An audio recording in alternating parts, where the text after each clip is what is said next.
Le frein principal qui revient le plus couramment, notamment par les professionnels de santé, quelle que soit l'activité qu'ils exercent, c'est le temps, un manque de temps.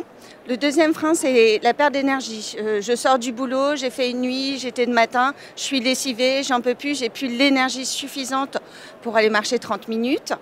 Il peut y avoir, dans le contexte d'inflation, de difficultés socio-économiques, le coût de la pratique sportive. Aller faire de l'aquagym, ça coûte cher. Aller dans un club privé pour faire du fitness, ça coûte cher. Donc il faut petit à petit lever ses freins. Et quand on interroge finalement les professionnels, les soignants, on s'aperçoit que le temps, c'est plus un alibi pour ne pas y aller qu'un vrai frein.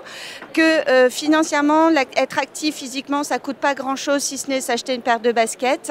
Et que finalement, voilà, on démonte et puis on essaie de trouver, d'aller chercher des motivations qui font qu'ils vont aller pratiquer un peu plus qu'ils ne le font actuellement.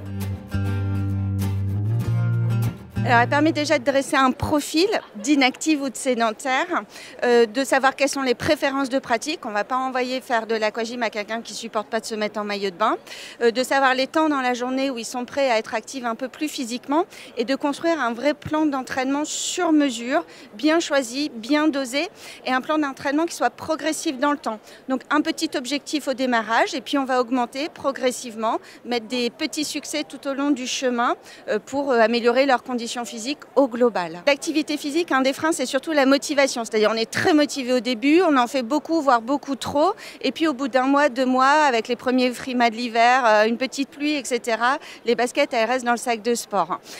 Nos coachs sport santé ou nos enseignants APA qui ont une vraie formation et des diplômes qui permettent de prendre en charge de façon sécurisée ces professionnels de santé et ces soignants vont les accompagner. Alors, sur ce plan d'entraînement que j'évoquais tout à l'heure, mais également pour soutenir la motivation, les encourager, les booster, le petit coup de fouet pour dire d'y aller parce que c'est le bon moment, ils n'ont pas pratiqué depuis une semaine par exemple. En fait, il faut être présent au quotidien. Alors, on l'est de 2 façons, grâce à nos technologies, grâce au digital, parce qu'on va envoyer des notifications de rappel qu'aujourd'hui, c'est bien d'être actif, qu'ils ont un objectif à atteindre, un nombre de pas à faire, une durée d'activité physique. On est disponible aussi 5 jours par semaine auprès de notre équipe d'enseignants en activité physique adaptée, qui sont joignables à tout moment, du lundi au vendredi, de 9h à 18h. On peut poser leurs questions.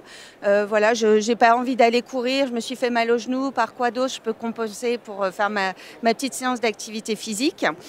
Par l'envoi de contenu pour apprendre à se connaître, savoir voilà, sur quels paramètres de la condition physique je peux travailler. Ça peut être le renforcement musculaire des membres supérieurs, ça peut être du stretching, ça peut être du pilates, etc.